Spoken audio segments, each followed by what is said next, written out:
Israel से आई बेहद भावुक तस्वीर भी। 52 दिनों बाद मिला इजरायली परिवार। हमास के कब्जे से रिहा हुआ है पूरा परिवार। श्राइनर चिल्ड्रन मेडिकल सेंटर में ये मुलाकात हुई परिवार की।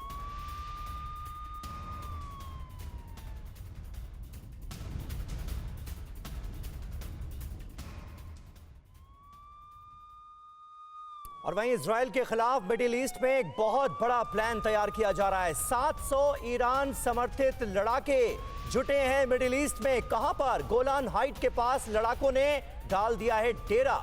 इनके इरादे क्या हैं, ये जानना बहुत महत्वपूर्ण होगा, क्योंकि इसके पीछे दिमाग ईरान का बताया जा रहा है।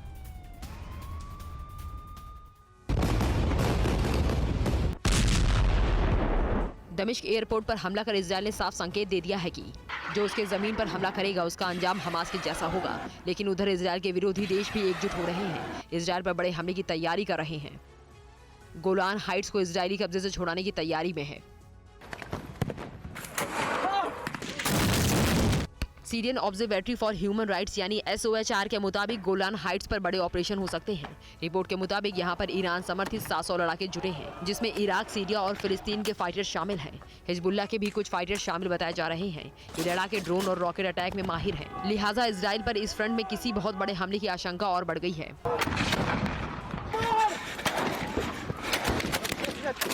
यानी इजरायल का संकट अभी टला नहीं है। गोलान हाइट्स के ठीक बगल के क्षेत्र और पश्चिमी डेरा ग्रामीण इलाकों के कुछ हिस्सों में बड़ी संख्या में तैयारी चल रही है।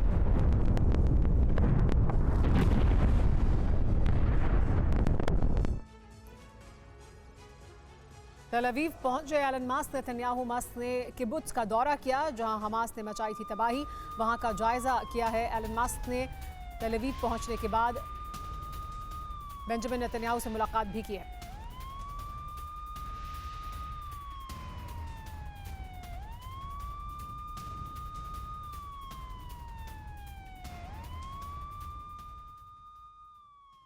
आगे बढ़ते हैं। मिडिल ईस्ट में एटमी तनाव बढ़ा है। अमेरिका के खिलाफ ईरान की एटमी तैयारी भी देखने को मिल रही है। ईरान के विदेश मंत्री का न्यूक्लियर दावा सामने आया है, जिसमें नियमों के दायरे में एटमी कार्यक्रम है। ये कहना है ईरान का।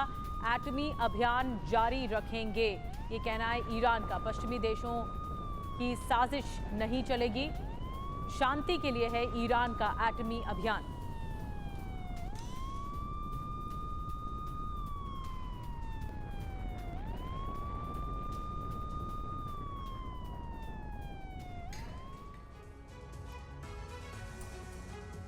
और मिडिल ईस्ट में जंगी तनाव के बीच एटम बम पर ईरान और पश्चिम के देश आमने सामने। ईरान ने साफ कर दिया है कि उसका एटमी अभियान जारी रहेगा।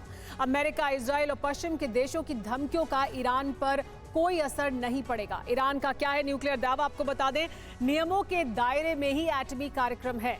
ईरान के खिलाफ एटमी प्रोपागेंडा किया जा रहा है। इसके अलावा एटमी अभियान भी जारी रखेगा ईरान, उसने साफ कर दिया है। ईरान को दबाया नहीं जा सकता है किसी भी सूरत में। लेकिन एटमी खतरा क्यों है, आइए ये भी बता देते हैं। एटम बम बनाना चाहता है ईरान। इसके अलावा इजराइल और यूएस का जवाब में एटम बम तैयार कर रहा है। एटम बम ही ईरान को बचा सकता है। अमेरिका और इजराइल अगर उस पर हमला करते हैं एटम बम से आतंकी हमले की लेकिन आशंका बढ़ गई है।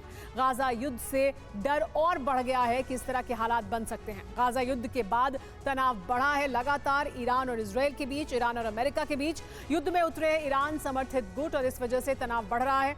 ईरान पर खतरा मतलब एटमी युद्ध को दावत। एक और बड़ी खबर आपको बता दें, इजराइल के हमले से सीरियाई मिलिट्री बेस को नुकसान पहुंचा है। सीरिया के अल मजे मुदामिया सैन्य अड्डे को नुकसान पहुंचा। गाजा के बाद सीरिया फ्रंट पर युद्ध का खतरा बढ़ गया है। सीरिया ने दी बदला लेने की धमकी।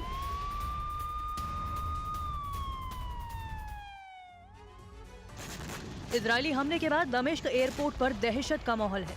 सीरिया एयरपोर्ट के पास मिलिट्री बेस भी है, तो सीरिया एयरफोर्स इस एयरपोर्ट का इस्तेमाल सैन्य अभियानों के लिए भी कर रही है। यही वजह है कि IDF के लड़ाकू विमान दमिश्क एयरपोर्ट पर बमबारी करने में जुटे हैं। तो दूसरी तरफ सीरियाई मीडिया का दावा है कि इजरायली बमबारी के बाद दमिश्क पहुंचने वाली उड़ानों को लताकिया और एलेपो हवाई अड्डों की ओर मोड़ दिया गया।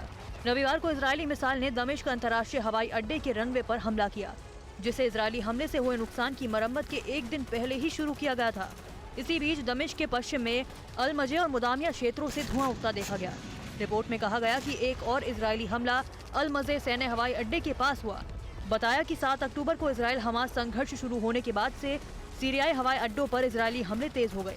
दमिश्क और अलेप्पो में हवाई अड्डों पर कई बार हमले किए गए। तो इजरायली हमले का मकसद है कि सीरिया को इजरायल के लंबे समय से दुश्मन रहे लेबनान को हवाई जहाजों के जरिए आपूर्ति करने से रोकना है। और एक और बड़ी खबर, रूस के क्रीमिया में विनाशकारी तूफान का कहर है। समंदर में 30-30 फीट ऊंची लहरें उठ रही हैं। 80 किलोमीटर की रफ्तार से यहां पर हवाएं चल रही हैं। तूफान से क्रीमिया में भारी तबाही, रूस के सोची में भी तूफान का सितम देखने को मिल रहा है। पानी में तिनके की तरह बहती कारें नजर आ रही हैं।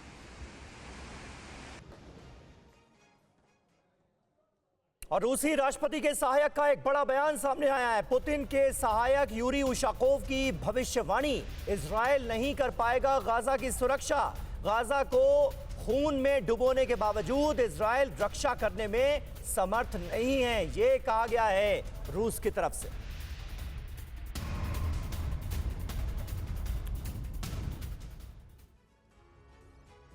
और फिलहाल वक्त हो गया एक ब्रेक का। बने रहिए TV9 भारतवर्ष के साथ।